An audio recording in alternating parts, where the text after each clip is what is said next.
السلام عليكم ورحمة الله وبركاته نحمده ونصلي على رسوله الكريم أما بعد بسم الله الرحمن الرحيم الحمد لله আমাদের সামালে তিরমিজি কোর্সের আজকে আমরা আছি ৪৬ নম্বর অধ্যায়ে পরিচ্ছেদে যেটি হচ্ছে মূলত রাসূল সাল্লাল্লাহু আলাইহি ওয়াসাল্লামের আচ্ছা রাসূল সাল্লাল্লাহু আলাইহি ওয়াসাল্লামের আহ বিছানা সংক্রান্ত আলোচনা এখানে।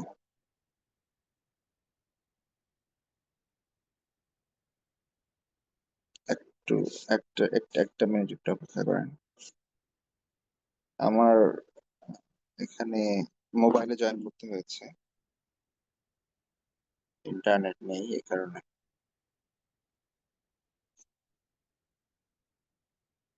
আমরা বোধহয় অন্য একটা চ্যাপ্টার আছে। একটু অপেক্ষা করেন সবাই।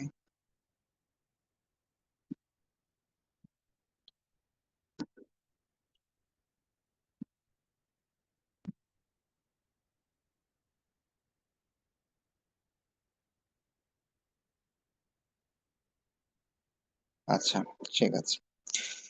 তো এর আগের চ্যাপ্টার গুলো ছিল হচ্ছে আল্লাহ রাসূল সাল্লাল্লাহু আলাইহি ওয়াসাল্লামের আ সালাত, তারপরে হচ্ছে রোজা গিয়েছে। আর রাসূল সাল্লাল্লাহু আলাইহি কোরআন পাঠ, তারপরে ক্রন্দন এই বিষয়গুলো গিয়েছে। এবার হচ্ছে ৪৬ রাসূল সাল্লাল্লাহু আলাইহি ওয়াসাল্লামের বিছানা কেমন ছিল। ঠিক আছে। আলহামদুলিল্লাহ আমরা তো এখন মাশাআল্লাহ কত নরম বিছানায় ঘুমাই। তাই না? কত মানে আমরা এখন আসলে আ যেইভাবে আমাদের লাইফস্টাইল আমরা মানে used to আছি, যে অবস্থায় অভ্যস্ত হয়ে গিয়েছি আমরা। মানে এটা একটা সময় পৃথিবীর রাজা বাদশাহ যারা ছিল, তারাও এটা কখনো কল্পনাও করে নাই। মানে আমরা এমন একটা তথ্য প্রযুক্তির কল্যাণে বলেন বা হচ্ছে অন্য যাই কিছু বলেন, সময়ের বিবর্তনে আমরা এমন একটা সময়ের মধ্যে আছি যে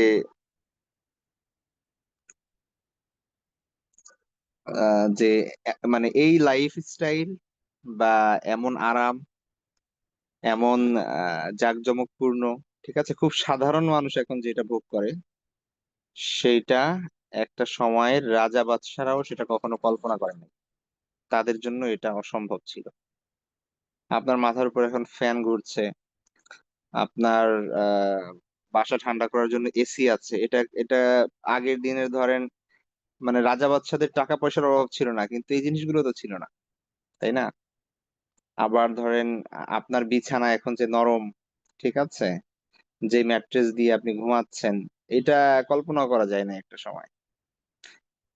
তো এই ধরনের বিষয় যে সময়ের বিবর্তনের ফলে এটা আল্লাহর রহমত বলেন আর পরীক্ষা বলেন, যাই বলেন না কেন, এইটা হচ্ছে মূলত আম, মানে যে কোনো অবস্থায় সেটা আমাদের কি করতে হবে, আমাদের বিষয়টা বজায় রাখতে হবে যে আমরা যেন সীমা অতিরিক্ত কোনো কিছু না করে ফেলি, এবং অবশ্যই ভালো কিছু হলে আল্লাহর শুকরিয়া আদায় করি। আর খারাপ অবস্থায় থাকলে সবর করি। যাই হোক, আল্লাহ রাসূল সাল্লাল্লাহু আলাইহি ওয়াসাল্লাম এর সময়ের কথা যদি আমরা বিবেচনা করি, তাহলে প্রথমত সেই সময়ে তো আহ মানে খুব বেশি লাক্সারিয়াস জিনিস বিদ্যমান ছিল এমনও না। আবার যতটুকু ছিল সেটা আল্লাহ রাসূল সাল্লাল্লাহু আলাইহি ওয়াসাল্লাম মানে এড়িয়ে চলতেন। ঠিক আছে? তার পার্সোনাল লাইফস্টাইল খুব সাদাসিধে ছিল, যার কারণে বেশি আরাম, তারপরে বেশি মানে কি বলে ভোগবিলাস, তারপরে হচ্ছে আনন্দ ফুর্তি, এই জিনিসগুলো অ্যাভয়েড করে চলতেন তিনি। ঠিক আছে? এবং সাহাবায়ে কেরামের জীবনে আমরা দেখি যে তাদের পার্সোনাল লাইফ খুব সাদাসিধে ছিল। তো রাসূল সাল্লাল্লাহু আলাইহি ওয়াসাল্লামের বিছানার বর্ণনা আমরা যদি দেখি যে কেমন ছিল, এই হাদিসটি আয়েশা রাদিয়াল্লাহু তাআলা আনহা থেকে, হিশাম ইবনে উরওয়া, আয়েশা রাদিয়াল্লাহু তাআলা আনহা, হিশাম ইবনে উরওয়া বর্ণনা করেন তার বাবা থেকে। তার বাবা হচ্ছে উরওয়া ইবনে জুবাইর। তো তিনি বর্ণনা করেন যে উরওয়া ইবনে জুবাইর হচ্ছে আয়েশা রাদিয়াল্লাহু আনহার ভাগিনা। মানে আয়েশা রাদিয়াল্লাহু আনহার একটা বোন ছিলেন আসমা, আসমা বিনতে আবি বকর। তো আসমার ছেলের একজন হচ্ছে অরুয়া। আহ, একজন ছিল উরওয়া ইবনে জুবাইর, একজন ছিল আব্দুল্লাহ ইবনে জুবাইর, দুইজন আসমা রাদিয়াল্লাহু আনহার ছেলে। তো উরওয়া তার খালার কাছ থেকে অনেক হাদিস বর্ণনা করছেন, মানে উরওয়ার মাধ্যমে আমরা অনেক কিছু পেয়েছি। হ্যাঁ, উরওয়া ইবনে জুবাইরের মাধ্যমে আয়েশা রাদিয়াল্লাহু তাআলা আনহা থেকে পেয়েছি। তো সে উরওয়া তার আহ, উরওয়া বর্ণনা করেন যে আয়েশা রাদিয়াল্লাহু তাআলা আনহা থেকে যে যে তিনি জিজ্ঞেস করেছেন একবার যে ইন্নামা কানা, আহ, না, আয়েশা রাদিয়াল্লাহু তাআলা বর্ণনা করেছেন তিনি যে ইন্নামা কানা ফিরাশু রাসূলিল্লাহি সাল্লাল্লাহু আলাইহি ওয়াসাল্লাম আল্লাযী ইয়ানামু আলাইহি মিন আদম হাশবুহু লিফ। যে রাসূল সাল্লাল্লাহু আলাইহি ওয়াসাল্লাম যেই বিছানায় ঘুমোতেন, ঠিক আছে, সেই বিছানাটা ছিল মিন আদম। আদম মানে হচ্ছে চামড়া, ঠিক আছে, চামড়া দিয়ে তৈরি। আর হাসবুহু লিফ, হাসবুর মানে হচ্ছে আপনার ওই চামড়ার ভেতরে, মানে আমরা আমাদের যেরকম এখন তোশক আমরা ইউজ করি, তোশকের ভেতরে তুলা থাকে, তারপরে জাজিম ইউজ করি, জাজিমের ভেতরে যেরকম একটা ইয়া থাকে না, বা ম্যাট্রেস ইউজ করি, ম্যাট্রেসের ভিতরে যে ফাইবার থাকে, ওই যে ভেতরের যে অংশটা, যেটা হচ্ছে মূল উপাদান বিছানা নরম করার, ঠিক আছে, তো ওইটাকে বলা হয় হাসুবন। তো এই হাঁস ছিল কি, কিসের? লিফন, খেজুর গাছের আঁশ।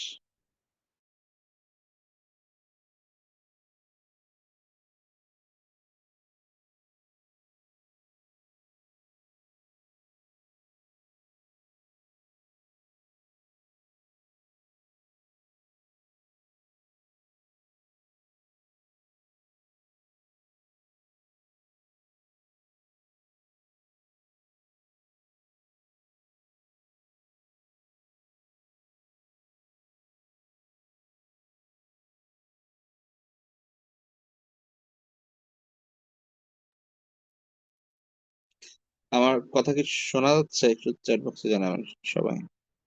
এখন শোনা যাচ্ছে আলহামদুলিল্লাহ।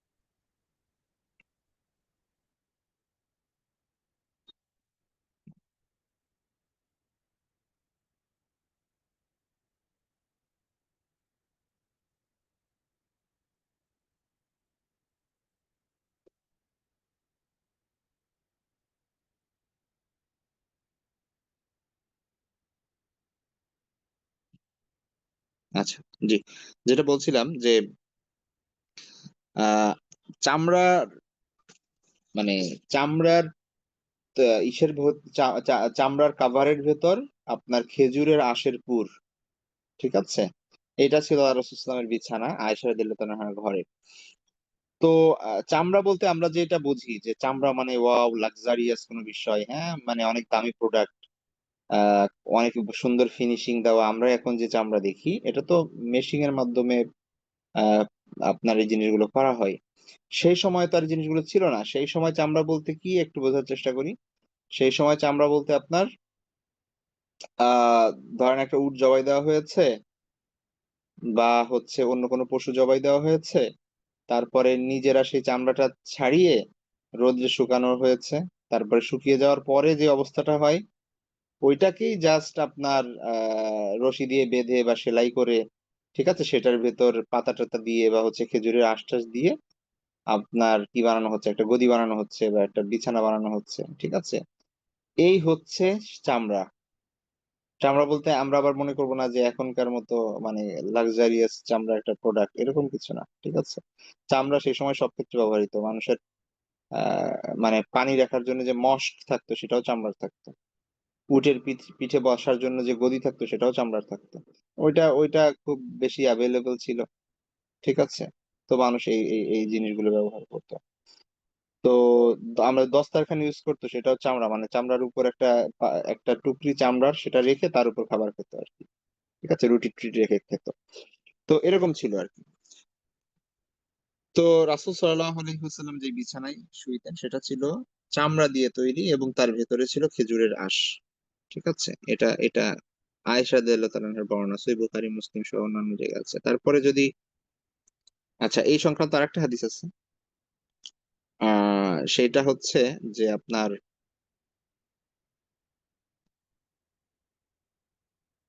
এটা এখানে দেয় না, এখানেও দাঁড়ান।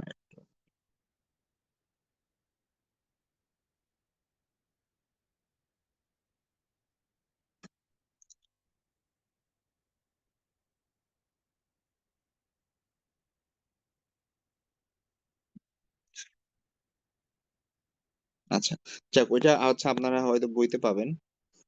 সেখানে একটা হাদিস আছে, যে হাদিসের মধ্যে আপনার আহ রাসূল সাল্লাল্লাহু আলাইহি ইসলামের অন্যান্য ওয়াইফের কাছে আসলে আহ যে বিছানা ছিল সেগুলো কেমন ছিল সেই বিষয়গুলো এখানে ছিল। হ্যাঁ, তো একটা তো হচ্ছে, দেখেন আল্লাহ রাসূল সাল্লাল্লাহু আলাইহি ইসলামের যে ওয়াইফ ছিল সবার বাসায় তো বিছানা ছিল। তো একটা হচ্ছে যে আপনার, কি বলে, আহ আয়েশা রাদিয়াল্লাহু তাআলা আনহার ঘর, বা আয়েশা রাদিয়াল্লাহু তাআলা আনহার যে রুম ছিল, কক্ষ ছিল, সেইখানে হচ্ছে এই অবস্থা। হ্যাঁ, তো আরেকটা বর্ণনা আছে যেখানে আয়েশা রাদিয়াল্লাহু তাআলা আনহা সহ হাফসা রাদিয়াল্লাহু তাআলা আনহাকেও জিজ্ঞেস করা হয়েছিল। ঠিক আছে, সেই বর্ণনাটা হচ্ছে আপনার আম,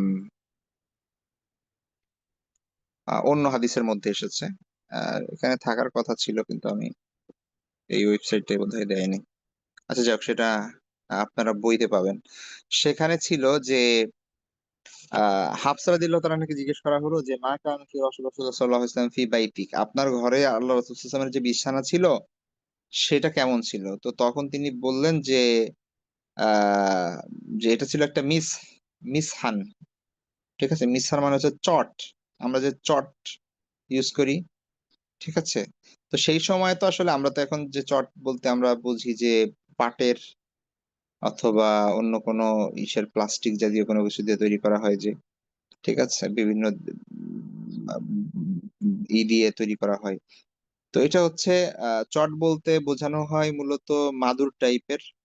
আহ আমাদের দেশে তো ওই যে পাট দিয়ে বানানো হয় কার্পেট, পাতলা কার্পেটের মতো। কিন্তু ওই সময় তো পাট নাই আরবে, তো সেইখানে হচ্ছে খেজুরের আঁশ বা হচ্ছে খেজুরের পাতা দিয়ে শুকিয়ে, তো আমাদের দেশে তো খেজুরের পাতা দিয়ে হচ্ছে আপনার পাটি বানানো হয়, তাই না, এরকম আর কি। তো খেজুরের হচ্ছে আপনার আঁশ দিয়ে বা দিয়ে পাতা দিয়ে তো তারা চট বানাতো। তো সেই চট ছিল হচ্ছে আল্লাহ রাসূল সাল্লাল্লাহু আলাইহি ওয়াসাল্লামের বিছানা। তো তিনি বলছেন যে আয়েশা, হাফসা রাদিয়াল্লাহু তাআলা আনহা, যে নাসনিহি সানিয়াতাইনি, আমি ওইটাকে দুই পাট করে দিতাম যাতে একটু মোটা হয় এবং একটু শুইতে ভালো লাগে।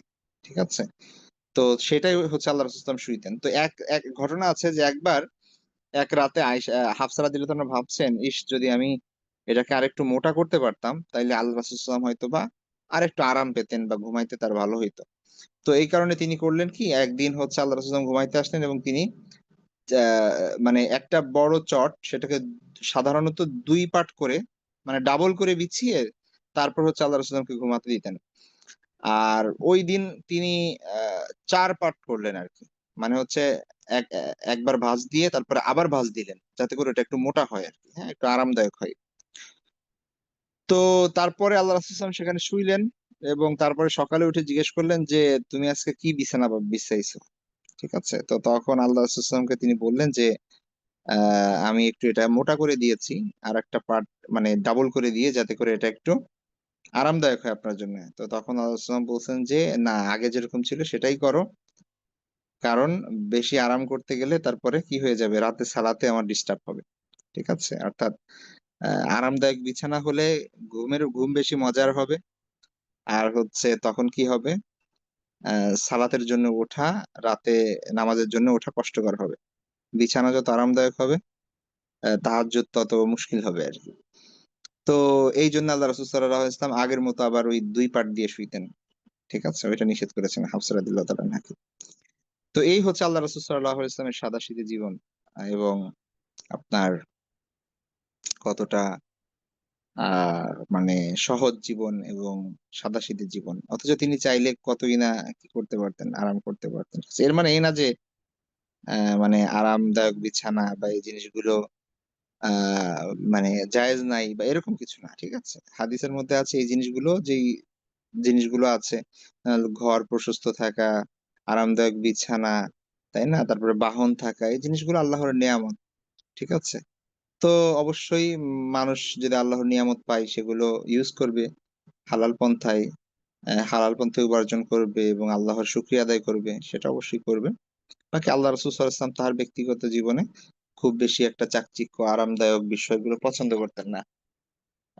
তো এই হচ্ছে তার লাইফস্টাইল ছিল আরকি। আচ্ছা, তারপরের যে চ্যাপ্টার আ বা পরিচ্ছেদ সেটা হচ্ছে রাসূল সাল্লাল্লাহু আলাইহি ওয়াসাল্লামের তাওয়াদু। বাবু মা জাআ ফি তাওয়াদুই রাসূলিল্লাহ সাল্লাল্লাহু আলাইহি ওয়াসাল্লাম। রাসূল সাল্লাল্লাহু আলাইহি ওয়াসাল্লামের বিনয়ী এর ব্যাপারে, বিনয় সংক্রান্ত যেই সকল হাদিস এসেছে। হ্যাঁ? রাসূল সাল্লাল্লাহু আলাইহি ওয়াসাল্লাম কতটা বিনয়ী ছিলেন দেখেন, তিনি, আমরা যদি তার স্ট্যাটাসটা দেখি, মানে সারা ইউনিভার্সের, মানে পৃথিবীর সবথেকে দামি জিনিস হচ্ছেন তিনি। তাই না? মানে সবথেকে দামি সৃষ্টি আল্লাহর তিনি। শত সমস্ত মাখলুকের মধ্যে মানুষ হচ্ছে, আল্লাহ মানুষকে শ্রেষ্ঠ করে বানিয়েছেন। তাই না? আমরা বলি আশরাফুল মাখলুকাত, সবথেকে সম্মানিত সৃষ্টি আল্লাহ সুবহানাহু ওয়া তাআলার সেই মানুষ।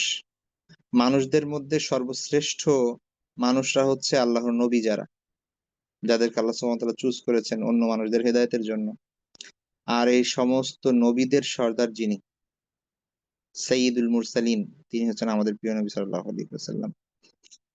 তো তার থেকে দামি আর কোনো কিছু নাই। তার থেকে অধিক সম্মানিত আর কোনো কিছু নাই। ঠিক আছে? তো তিনি অ্যা মানে তার স্ট্যাটাসটা কত? আমরা স্বাভাবিকভাবে একটু মানুষের স্ট্যাটাস বাড়লে, স্ট্যাটাস বলতে সেটা ধন সম্পদের দিক থেকে হোক, অথবা প্রভাব প্রতিপত্তির দিক থেকে হোক, ফ্যান ফলোয়ারের দিক থেকে হোক, বা পদবি বা পদমর্যাদার দিক থেকে হোক, আপনার যেকোনো জায়গা থেকে আমরা যখন একটু উপরে যাই, তখন আমাদের মধ্যে একটা অহমিকা চলে আসে, হ্যাঁ? আ সা দেখা যাচ্ছে যে যার তার কল আমরা রিসিভ করব না। যার তার সাথে কথা বলব না। মানুষের আগে অ্যাপয়েন্টমেন্ট দরকার, তাই না? তারপর হচ্ছে প্রোটোকল থাকে। হ্যাঁ? দেখা করতে হলে এই করতে হবে, সেই করতে হবে, ইত্যাদি, ইত্যাদি। আ বর্তমানে তো এরকম আমাদের মধ্যে এই ধরনের চলে আসে। অথচ আল্লাহ রাসূল সাল্লাল্লাহু আলাইহি ওয়াসাল্লাম থেকে বড় সেলিব্রিটি আর কি আছে? আর কেই বা আছে? অথচ তার জীবনের শেষ মুহূর্ত পর্যন্ত মানে এমন হতো যে না, মক্কার জীবনে তিনি যখন স্ট্রাগল করছেন, আ সেই সময়টাতে তার অতটা পরিচিতি নাই বা মানুষ তাকে ওইভাবে চিনে না। তখন তিনি সবার জন্য ওপেন ছিলেন। কিন্তু আস্তে, আস্তে যখন মদিনায় এসেছেন, আস্তে, আস্তে মুসলিমদের যখন প্রভাব প্রতিপত্তি আসা শুরু করলো, তিনি একটা রাষ্ট্রের প্রধান। আ তার একটা আর্মি আছে, সেনাবাহিনী আছে এবং তার সবদিকে জয় জয়কার। মক্কা জয় করে ফেলছেন। এরপরে যে উনি নিজেকে আবদ্ধ করে নিছেন এবং কেউ তার সঙ্গে দেখা করতে পারে না, এরকম না ব্যাপারটা। একদম মৃত্যুর আগ পর্যন্ত তিনি সাদাসিধে ছিলেন এবং এভাবেই ছিলেন এবং সবার জন্য ওপেন ছিলেন। যে কেউ যে সময় এসে আল্লাহ রাসূল সাল্লাল্লাহু আলাইহি ওয়াসাল্লামের সঙ্গে কথা বলতেন, পরামর্শ করতেন, আ দাওয়াত দিলে তিনি গ্রহণ করতেন। কোন ধরনের মানে সামান্যতম তার লাইফস্টাইলে কোন ধরনের পরিবর্তন আসে নাই। কোন ধরনের পরিবর্তন আসে নাই। এমন কোন একটা প্রমাণ নাই যে আল্লাহ রাসূল সাল্লাল্লাহু আলাইহি ওয়াসাল্লামের জীবনে, মক্কার জীবন হোক বা মদিনার ১ম জীবন হোক বা মৃত্যুর আগের শেষ বছর হোক, মক্কা বিজয়ের পরের জীবনে হোক, লাইফস্টাইলে সামান্যতম চেঞ্জ আসছে এমন কোন প্রমাণ নেই। সেইম, ঠিক আছে? সেইম একরকমই ছিল। তো যাই হোক, এখানে আমরা একটু দেখি কয়েকটা হাদিস। তো প্রথমত আল্লাহ রাসূল সাল্লাল্লাহু আলাইহি ওয়াসাল্লামের একটা কথা যে দেখেন, আ যার যে মর্যাদা তাকে সেভাবেই সেই মর্যাদায় রাখতে হবে।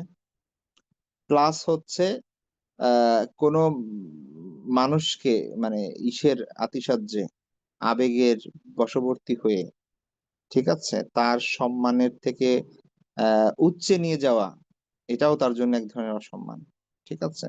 তো আল্লাহ রাসূল সাল্লাল্লাহু আলাইহি ওয়াসাল্লাম সবসময় মানুষকে বলতেন যে, ঠিক আছে? যে আমি আল্লাহর একজন বান্দা মাত্র। ঠিক আছে? আমি আল্লাহর বান্দা এবং আল্লাহর রসুল। কিন্তু মানে আমাকে নিয়ে তোমরা কি করো না, বাড়াবাড়ি করো না, যেমনটা নাসারারা মানে খ্রিস্টানরা ঈসা আলাইহিস সালামকে নিয়ে করেছে, তাই না? তো আল্লাহ সাল্লাল্লাহু আলাইহি ওয়াসাল্লাম বলতেন যে লা তুতরুনি কামা আতরাতিন নাসারা ইবনা মারইয়াম ইন্নামা আনা আবদুন ফাকুলু আব্দুল্লাহ ওয়া রাসূলুহু। লা তুতরুনি, আতরা ইউতরি মানে হচ্ছে বাড়াবাড়ি করা। ঠিক আছে? এটা উমর রাদিয়াল্লাহু তাআলা আনহু থেকে বর্ণিত।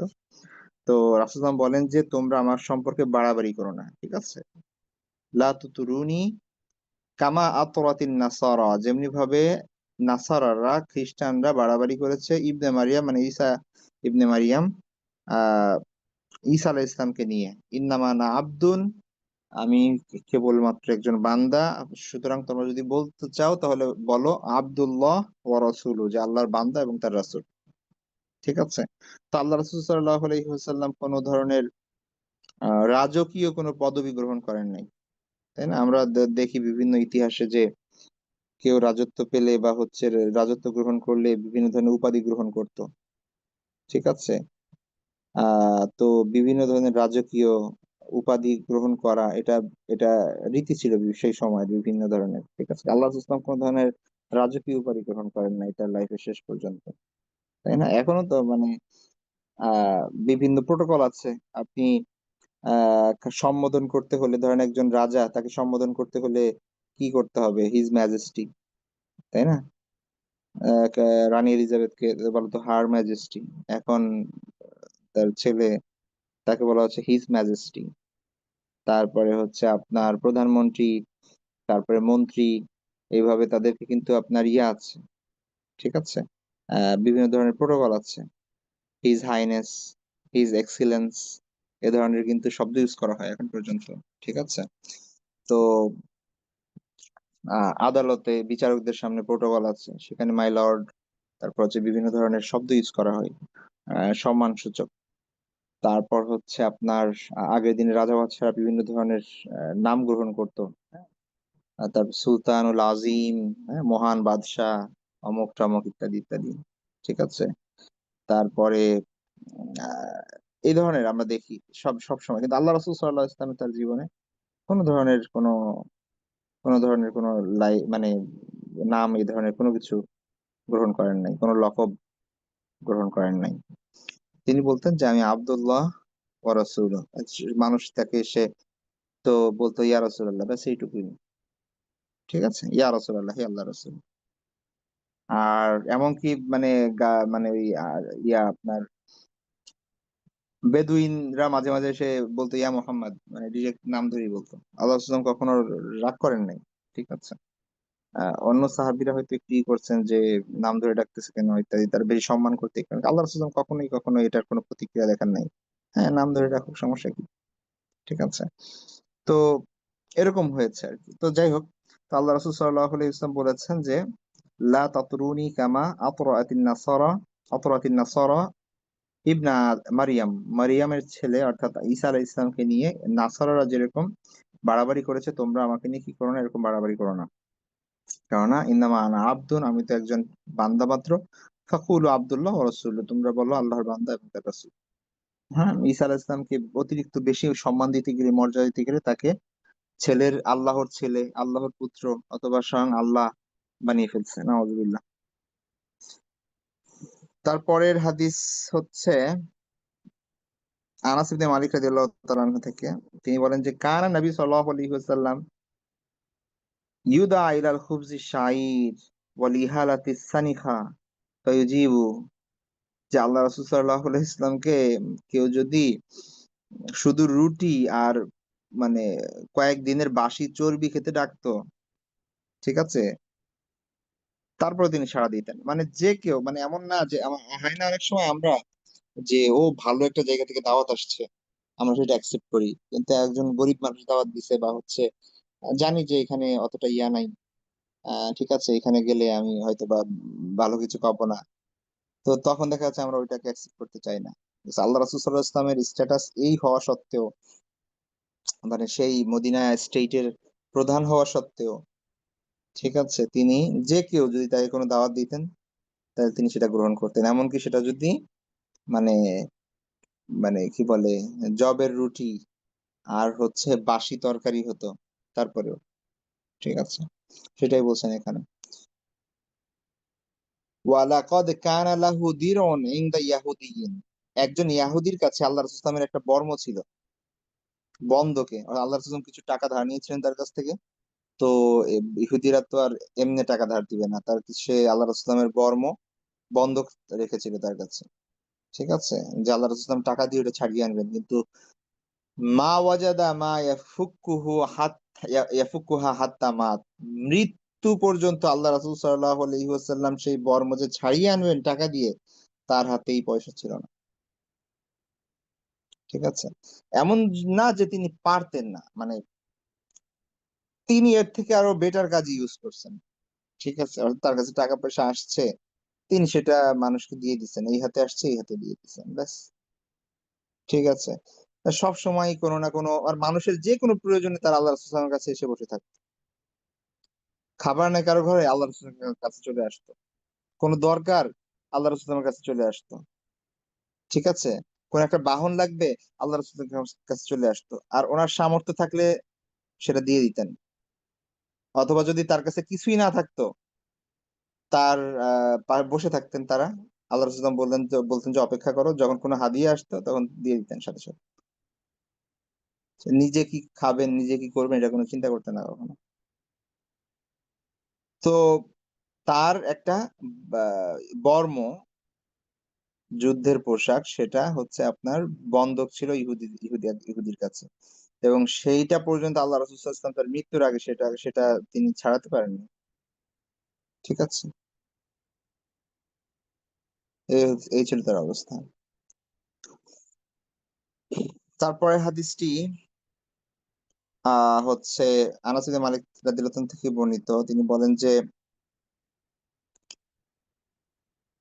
হাজ্জা রাসূলুল্লাহ সাল্লাল্লাহু আলাইহি ওয়াসাল্লাম আলা রাহলিন রসসিন, যে আল্লাহ রাসূল সাল্লাল্লাহু আলাইহি ওয়াসাল্লাম হজ করেছেন একটা কিসে বসে, রফাল মানে একটা আসনে বসে, ঠিক আছে, যেটা ছিল হচ্ছে রসসুন। রসসুন শব্দের অর্থ হচ্ছে পুরানো, হ্যাঁ। ওয়া আলাইহি কাতিফাতুন, এবং তার উপর একটা কাপড় ছিল, লা তুসাবি আরবাআত দারাহিম, যেটার মূল্য 4 দিরহামও না, ঠিক আছে। অর্থাৎ আল্লাহ রাসূল সাল্লাল্লাহু আলাইহি ওয়াসাল্লাম, বুঝেন যে আল্লাহ রাসূল সাল্লাল্লাহু আলাইহি ওয়াসাল্লাম হজ করতে গেছেন কখন, এটা একটু বোঝার চেষ্টা করতে হবে। জীবনের একদম শেষ সময়ে গিয়ে, বদর, উহুদ, খন্দক পার হওয়ার পরে, হুদাইবিয়ার পরে মক্কা বিজয় করে ফেলছেন, হুনায়ন, তায়েফ সব শেষ, একদম একটা established,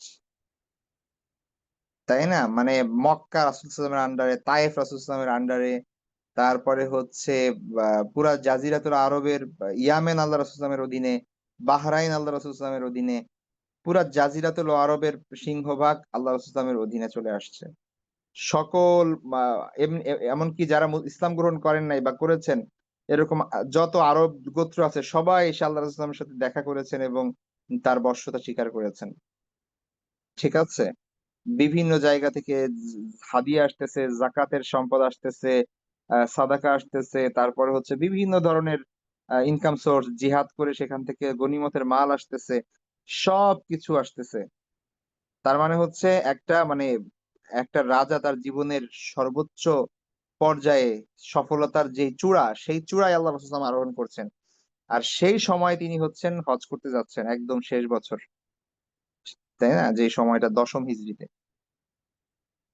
তো সেই সময় আল্লাহ রাসূল সাল্লাল্লাহু আলাইহি ওয়াসাল্লাম মানে কি বলে সেই হাজার, হাজার সাহাবী নিয়ে মক্কায় যাচ্ছেন। কি একটা শান শওকত সবার মধ্যে। হ্যাঁ? তাদের সামনে দাঁড়ানোর মতো কেউ নাই। আল্লাহর দ্বীনকে বিজয় করে ছেড়েছেন তারা। তো এই অবস্থায় তার বাহন কেমন হওয়া উচিত ছিল? তার পোশাক কেমন হওয়া উচিত ছিল? আর তার ইসের অবস্থা কেমন হওয়া উচিত ছিল? তার ক্যারাভেন, তার তার যে ইয়া ছিল, হ্যাঁ? তো এই বিষয়টা একটু বোঝার চেষ্টা করতে হবে।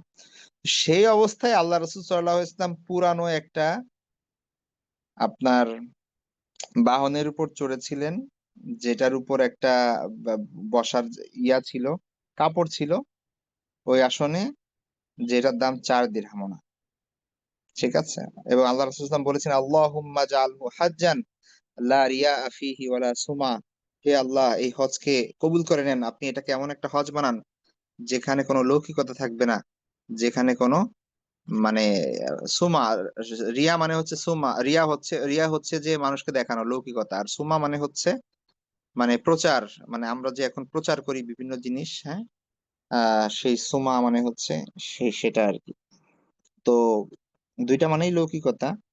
তো একটা হচ্ছে আপনার উম, রিয়া, আর একটা হচ্ছে সুমা। তো এই দুইটা মুক্ত। আমরা এখন যেটা করি সেটা হচ্ছে, ধরেন হজে যাচ্ছি, তো সেখানে কি করছি আমি, একটা সেলফি দিলাম, তাই না, মানুষকে দেখালাম যে আমি কিন্তু হজে যাচ্ছি। তো এই সুমা মানে হচ্ছে আপনার খ্যাতি, ঠিক আছে, সুনাম। তো আমি যেন মানুষ যেন জানে যে আমি হজে গিয়েছি। অবশ্যই এটা দেওয়া নাজায়েজ কিছু না, ডিপেন্ড করতেছে আপনার নিয়তের উপর, হ্যাঁ, কি উদ্দেশ্য দিচ্ছেন। তো বাকি যদি উদ্দেশ্য এই থাকে যে মানুষ জানুক আমি হজ করতেছি, তারপরে হচ্ছে মানুষ বুঝুক আমি হচ্ছে হাজি, ইত্যাদি ইত্যাদি, তখন তো এটা আপনার নিয়তে যদি ঝামেলা থাকে তো দেখা যাচ্ছে যে সে সেটা ইফেক্ট করবে আপনার আমলের মধ্যে। ঠিক আছে। তো আল্লাহ রাসূল সাল্লাল্লাহু আলাইহি ওয়াসাল্লাম বললেন, আল্লাহুম্মা জাআলহু হাজ্জান, হে আল্লাহ, আপনি এটাকে এমন একটা হজ বানান লা রিয়া ফিহি, যেখানে কোনো লৌকিকতা থাকবে না, ওয়ালা সুমা, এবং এখানে কোনো খ্যাতির কোনো বিষয় থাকবে না। ঠিক আছে, সুনাম সুখ্যাতির কোনো চিন্তা থাকবে না এখানে।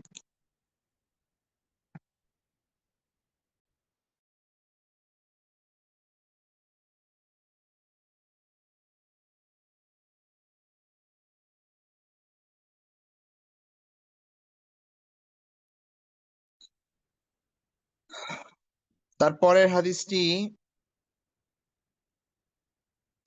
আনাস রাদিয়াল্লাহু তাআলা আনহু থেকে, তিনি বলেন যে, লাম ইয়াকুন শাখসুন আহাব্বা ইলাইহিম মিন রাসূলিল্লাহি সাল্লাল্লাহু আলাইহি ওয়াসাল্লাম। মানুষের কাছে আল্লাহর রাসূল থেকে প্রিয় বা অধিক ভালোবাসার আর কেউ ছিল না। ঠিক আছে? সবাই, সবার কাছে আল্লাহ রাসূলের যত সাহাবী ছিলেন, সাহাবীগণের কাছে আল্লাহ রাসূল সাল্লাল্লাহু আলাইহি ওয়াসাল্লামের থেকে প্রিয় কোনো ব্যক্তি পৃথিবীতে ছিল না। সবচেয়ে বেশি ভালোবাসতেন তাকে।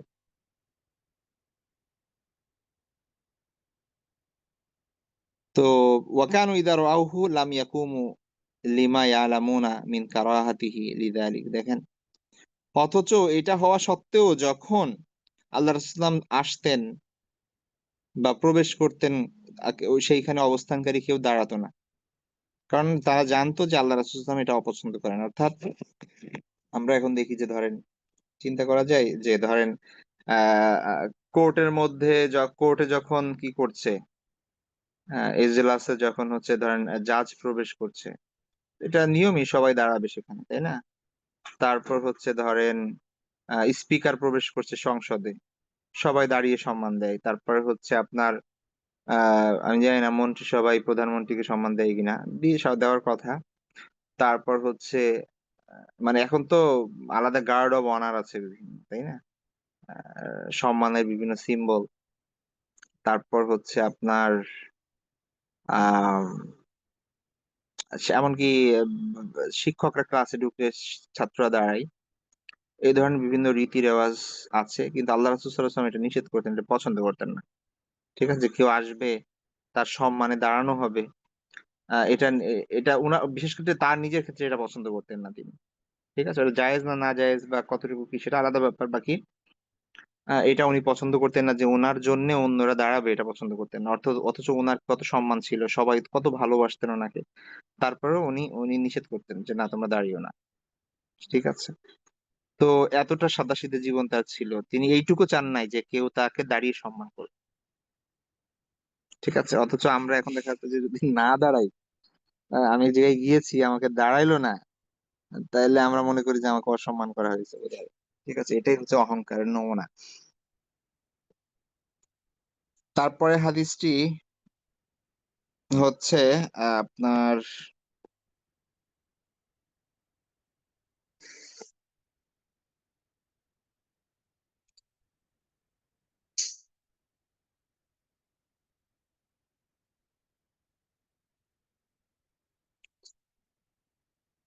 আচ্ছা, এই হাদিসটা আমরা একটু স্কিপ করি আপাতত। এটা আমরা এখানে পড়া মুশকিল হবে, ল্যাপটপ দেখে পড়তে হবে। আচ্ছা দেখি, তারপরে হচ্ছে এখানে যে হাদিসটা আছে তারপরে, সেটা আনাস ইবনে মালিক রাদিয়াল্লাহু তাআলা আনহু থেকে। তিনি বলেন যে লাউ উহদিয়া ইলাইয়া কুরাউন লাকাবিলতু। ক্বালা রাসূলুল্লাহ সাল্লাল্লাহু আলাইহি ওয়াসাল্লাম, রাসূলুল্লাহ বলেছেন যে লাউ উহদিয়া ইলাইয়া কুরাউন লাকাবিলতু ওয়া লাউ দুইতু আলাইহি লাআজাবতু। যে আমাকে যদি মানে কেউ সামান্য কিছু দান করে, মানে হাদিয়া দেয় আরকি, হ্যাঁ? কেউ যদি আমাকে একটা ছাগলের পাও দেয়, তাও আমি সেটা গ্রহণ করব। মানে একটা ছাগলের কতটুকু আর তার একটা পা কতটুকু, এটা কি কেউ কাউকে দেয়? তো আল্লাহ সাল্লাম বলছেন যে কেউ যদি আমাকে এটা দেয় তাও আমি সেটা গ্রহণ করব, আর কেউ যদি আমাকে এটার জন্য দাওয়াত দেয় সেটাও আমি গ্রহণ করব। তার মানে হচ্ছে রাসূল সাল্লাল্লাহু আলাইহি ওয়াসাল্লামকে সামান্য বিষয় হাদিয়া দিলেও তিনি সেটা গ্রহণ করতেন, হ্যাঁ? আর আমরা যদি এমন হয় যে কি দিছে? ও এটা দিছে? এই দিছে আমাকে? ও কিভাবে পারলো আমাকে এটা দিতে? তাই না? এই ধরনের ফ্যামিলি পলিটিক্স এবং ফ্যামিলিতে গ্যাঞ্জাম শুরু হয়ে যায়। এক পরিবার আরেক পরিবারের সাথে কথা বলা বন্ধ হয়ে যায়। যদি একটু কম দামি বা জিনিস দেওয়া হয় বা মনোপুত না হয়। তো আল্লাহ সাল্লাম বলেছেন যে একটা ছাগলের একটা পা যদি আমাকে দেয়, আমি সেটাও কি করব? গ্রহণ করব। ঠিক আছে? আর এর জন্য যদি আমাকে দাওয়াত দেওয়া হয়, তাহলে আমি সেটা সেই দাওয়াত গ্রহণ করব। তারপরের হাদিসটি হচ্ছে জাবির রাদিয়াল্লাহু আনহু থেকে বর্ণিত। তিনি বলেন যে রাসূল সাল্লাল্লাহু আলাইহি ওয়াসাল্লাম একবার আসলেন আমার কাছে, অথচ তিনি তিনি খচ্চর বা তুর্কি ঘোড়ার উপর আরোহিত ছিলেন না। ঠিক আছে? অর্থাৎ তার মানে এটা দ্বারা বোঝাচ্ছে যে তার আপনার আরোহীও খুব আ সামান্য ছিল। মানে খুব বড় মানে এমন কোনো লাক্সারিয়াস জিনিস তিনি ইউজ করতেন না। ঠিক আছে? বর্তমানে হচ্ছে গাড়ি বা বাহন সেই সময়ের উট আর ঘোড়ার তুলনা আরকি, হ্যাঁ? তো আপনি আমাদের কাছে হয়তোবা মনে হতে পারে ও সব উট সমান বা সব ঘোড়া সমান। কিন্তু আসলে ব্যাপারটা এরকম না। আপনার কারের মধ্যে যেমনি অনেক ধরনের মডেল আছে এবং বিভিন্ন প্রকৃতি আছে, ঘোড়ারও কিন্তু এরকম পার্থক্য আছে। কিছু ঘোড়া আছে অনেক দামি ঘোড়া, জাত আলাদা। ঠিক আছে? আবার কিছু আছে নরমাল। আবার কিছু আছে একদম আ দেখা যাচ্ছে যে খুব কম দামি। ঠিক আছে? তো তেমনিভাবে ওই সময়ের এই পশুগুলোর মধ্যেও বাহন হিসেবে যেগুলো ইউজ করা হতো, সেগুলো ছিল আপনার খুবই আ ইসের আরকি, হ্যাঁ? বিভিন্ন প্রকৃতির। দামি, তারপরে হচ্ছে কম দামি ইত্যাদি। তো আল্লাহ রাসূল সাল্লাল্লাহু আলাইহি ওয়াসাল্লাম সেই সময়েও কি ইউজ করতেন? মানে খুব সাদাসিধে জীবনযাপন করতেন, যেহেতু তো তার বাহনগুলোও ছিল খুব সাদাসিধে। তারপরের আ যে হাদিসটি সেটা হচ্ছে ইউসুফ ইবনে আব্দুল্লাহ আব্দুল্লাহ ইবনে সালাম। আব্দুল্লাহ ইবনে সালামকে আমরা চিনি। তার যে সন্তান ইউসুফ, তার থেকে বর্ণিত। তিনি বলেন যে সাম্মানি রাসূলুল্লাহ সাল্লাল্লাহু আলাইহি ওয়াসাল্লাম ইউসুফ। আল্লাহ রাসূল সাল্লাল্লাহু আমার নাম রেখেছেন ইউসুফ।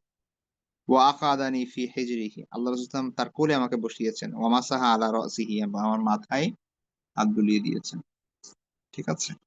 তো রাসূল সাল্লাল্লাহু আলাইহি ওয়াসাল্লামের কাছে এরকম সাহাবীরা বাচ্চা নিয়ে আসলে তো, বা তিনি কোথাও গেলে বাচ্চারা থাকলে ওই বাসায় তিনি কোলে নিতেন। তাদের সাথে আনন্দ করতেন, খেলাধুলা করতেন। হ্যাঁ? এতটা এরকম ছিলেন তিনি। তারপরে আনাস রাদিয়াল্লাহু তাআলা আনহু থেকে বর্ণিত এটা যে হাজ্জা আলা রহলিন রাসসিন ওয়া কতিফাতিন। এই যে এর আগে যেটা বর্ণনা করেছি যে আল্লাহ রাসূল যে হজ করেছেন, হ্যাঁ? সেখানে একটা কাপড় ছিল যেটার মূল্য ছিল ৪ দিরহামের মতো।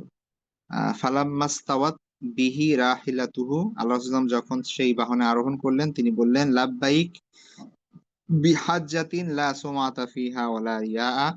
যে মানে হে আল্লাহ, মানে তোমার জন্য হজ করছি, এখানে কোন ধরনের কি নাই?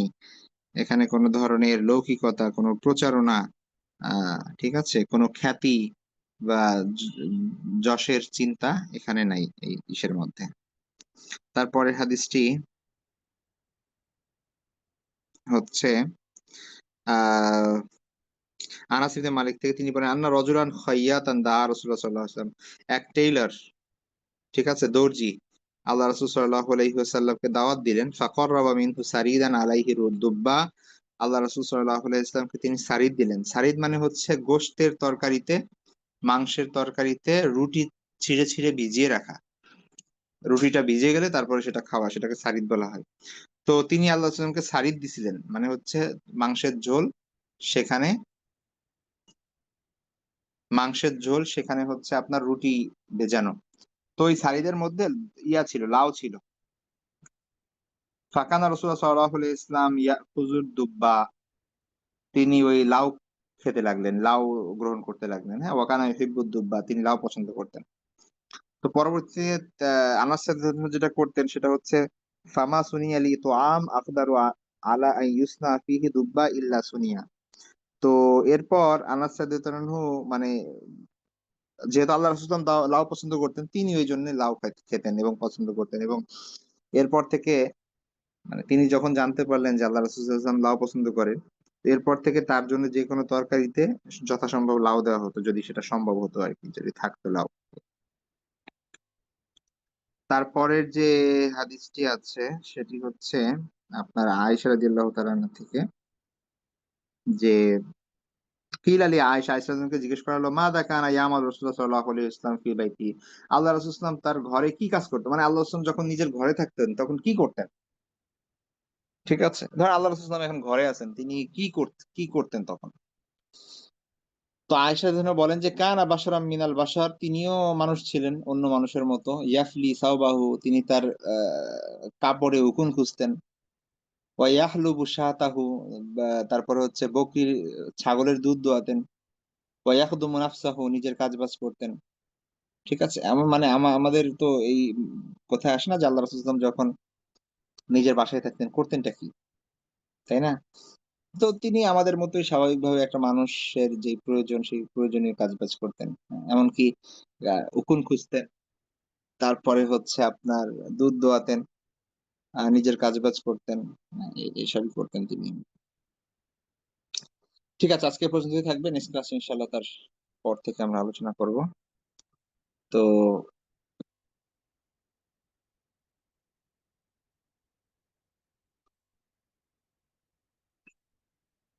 সময় শেষ।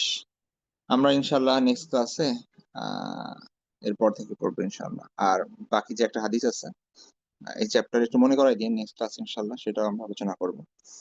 আ এইটা মোবাইল থেকে আজকে জয়েন করেছি। এটা আমাদের জন্য একটু মুশকিল এটা পড়া আরকি। ওটা সামনে ল্যাপটপ থেকে পড়বো ইনশাআল্লাহ। ঠিক আছে? আজকে এ পর্যন্তই থাকবে। ভালো থাকবেন সবাই, দোয়া করবেন। আল্লাহ হাফেজ। আসসালামু আলাইকুম ওয়া রাহমাতুল্লাহি ওয়া বারাকাতুহু।